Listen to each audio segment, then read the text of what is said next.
onde se movimentava Jesus quando ensinou sobre o reino de Deus, o reino que ele veio realizar no meio da humanidade, com a humanidade, para a humanidade. Um templo cercado de todos os requintes de uma liturgia, um palácio com os poderosos, num clube, numa festa, ignorando o sofrimento do próximo, onde Jesus costumava se assentar, frequentar, conviver.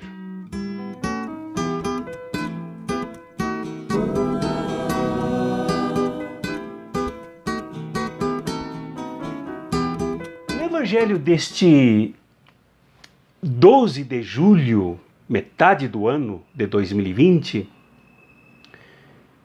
no capítulo 13 de São Mateus, do versículo 1 ao versículo 23, desse 15º domingo do tempo comum, a primeira coisa que impressiona a mim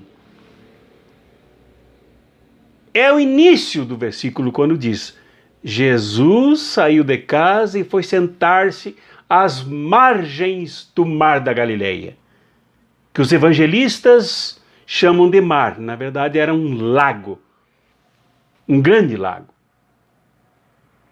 Jesus saiu de casa, ele tinha uma moradia, ele morava nas redondezas do lago da Galileia. Ele habitava num local com endereço, com pessoas, com comunidade. E ele se sentou à margem do lago da Galileia. A minha mente aqui flutua, viaja, se perguntando o que Jesus fazia naquele lugar, sentado à beira do lago. Enfiava os pés na água, puxava a água para si, esfregava as mãos, esfregava o rosto com a água do lago, jogava pedras, brincava no lago, pescava. O que Jesus fazia? Mateus não diz, mas Mateus situa Jesus sentado na Galileia, num lago da Galileia. Local de trabalho, local dos pescadores, local dos trabalhadores, local desprezado por Jerusalém, pelos cultuadores do templo em Jerusalém e até mesmo pelos representantes do Império Romano. Lá Jesus se sentou.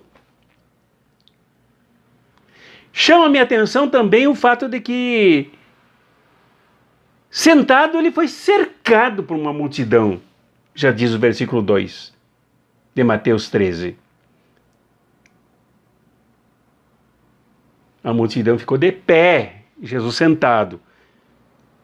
Movido a falar para a multidão, ele se dirigiu a um barco de pescadores, um barco de trabalhadores, um barco dos que arriscavam a vida dia e noite para angariar alimentos, que serviam de mercadoria no mercado das várias cidades ao redor do Lago da Galileia e também serviam para alimentar os pescadores. Lá estava Jesus dentro de um barco. Não dá para pensar em Jesus senão a partir desta realidade geográfica, desta realidade econômica, desta realidade social com esta multidão, com o povo galileu, com os trabalhadores. Um dos grandes problemas do desvio do cristianismo foi perder Jesus sentado no Lago da Galileia ou dentro de um barco no Lago da Galileia, cercado por multidões. Tudo indica que não chamou as multidões se aproximaram dele porque Jesus era um fator de atração das pessoas, atraía as pessoas sobre ele. Era fator de unidade, era projeto de esperança para o povo que se aproximava dele. E a segunda coisa que me chama a atenção aqui, a primeira então é sentado à beira do lago da Galileia, entrando depois num barco, cercado pela multidão, e a segunda é o fato de ele dizer que, começar com as parábolas de Mateus, são 7 parábolas, ele fala sobre um semeador. E conta em detalhes o que o semeador deveria o que o semeador deveria fazer para semear a sua semente à espera do resultado do seu trabalho.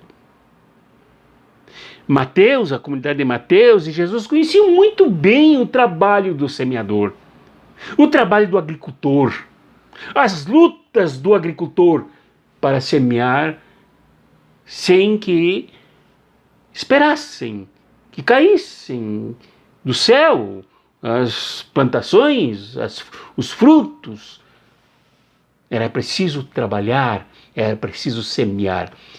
Então esta figura do trabalho é fundamental na proposta de Jesus. A semeadura aqui é o trabalho para a construção do reino que ele veio trazer, por parte das pessoas com quem ele convivia, a quem ele chamou. Antes, no início de Mateus, ele chamou os pescadores para serem pescadores de homens e agora ele chama de semeadores. O reino que ele veio trazer tem que ser construído como o semeador faz. Dentro das pessoas tem que ser semeada a semente do reino para que ela germine. As pessoas não se transformam sob o impacto do reino sem que elas sejam trabalhadas e as sementes jogadas nelas. Chame-se essa parte que elas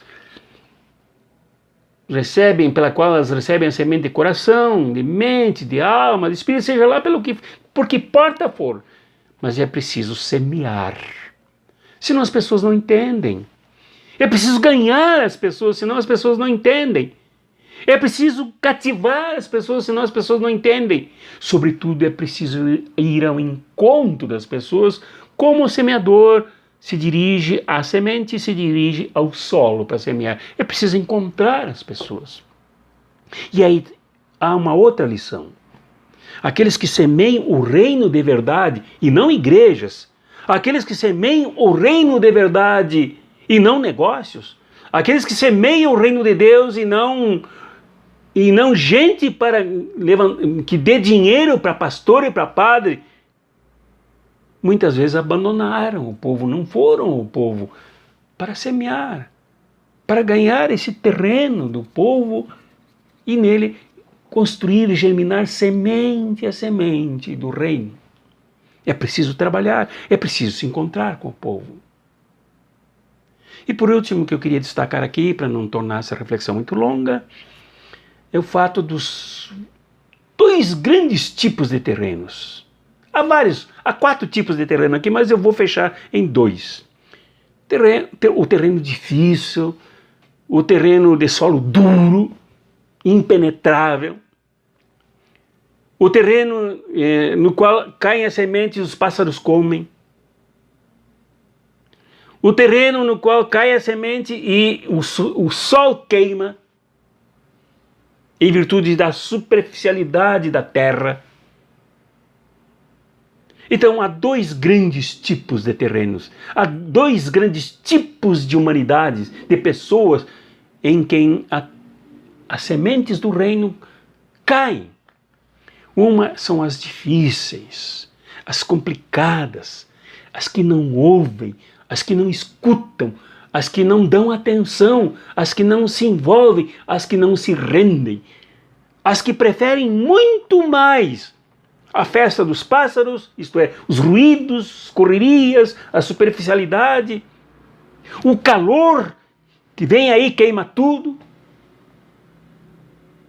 Preferem se render muito mais aos negócios, como diz a própria parábola, ganhar e ganhar, ganhar, correr atrás do dinheiro até que não tenha mais dinheiro para correr atrás, do que abrir-se ao processo da germinação do reino ao plantio da semente do reino, ao trabalho da semente do reino.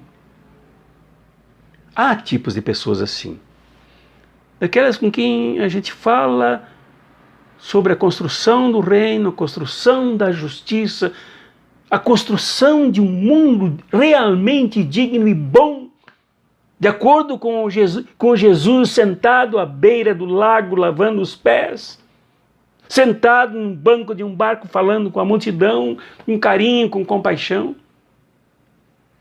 E elas parecem olhar para outras coisas. Não parece, elas olham mesmo. Elas não escutam, elas não percebem, elas têm dificuldade. E aqui não é uma crítica, é uma constatação. Estão correndo por tudo que é lado. Vê-se, por exemplo, agora no pleno coronavírus, as pessoas correndo. As pessoas, por várias razões, e aqui não se pode criticar assim diretamente, sem conhecer as causas disso, se empilhando umas sobre as outras, fazendo festas desnecessárias, sem completa solidariedade e compreensão desta realidade que vivemos. Nestas, a semente não chega. São solos inférteis, solos rígidos, solos propícios a que as sementes morram. Mas há o solo bom. Eu, pessoalmente, ao trabalhar com o povo, ao trabalhar com as pessoas, eu diria que a maior parte das pessoas é o solo bom, que a parábola chama a semente caiu em boa terra, no versículo 23, e aquele que ouve a palavra e a compreende, esse produz fruto. Um dá 100, outro 60 e outro 30, mas produz muito. Estes que acolhem a palavra, que ouvem a palavra, aqui a palavra é aplicada ao próprio reino, que é a palavra encarnada, como diz São João 1,14. E a palavra, o verbo se fez carne e habitou entre nós. Então, esta palavra é ouvida, e ouvir aqui não é só escutar com os ouvidos, mas acolher, processar a semente do reino e cultivar essa semente, buscar mais força para essa semente, buscar mais energia para essa semente, para que ela cresça e se transforme em ramos, em frutos que se debruçam e se derramam sobre a relva, sobre o verde, sobre as barrancas, sobre todos os recantos, com os frutos do reino que Jesus veio trazer. Esse mundo mudará sim. É a esperança de que esse mundo mudará para melhor. Esse mundo se libertará das ameaças da morte por sistemas tão injustos, tão brutais, tão semelhantes a terrenos duros, a pássaros maus que chegam para comer as sementes. Este mundo mudará para melhor, por causa destes que são esse solo bom, a semente caiu em boa terra, que são esta boa terra que acolhem a semente.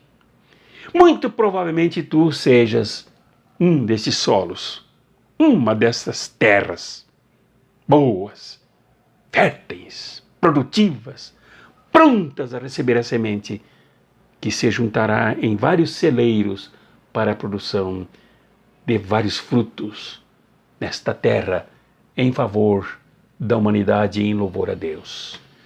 Deus, pois, te abençoe a tua missão de te abrires para esta semente e na tua missão de semear esta semente na construção de um mundo justo, de um mundo reinado por Jesus, de um mundo onde Jesus reine, onde Jesus proponha, onde Jesus seja escutado, onde Jesus tenha a paz para sentar à beira do lago da tua vida. Deus te abençoe, te guarde, te proteja e te dê forças para seres esta terra fértil, não só adubada, mas naturalmente uma graça para a semente. Em nome do Pai, do Filho e do Espírito Santo. Amém.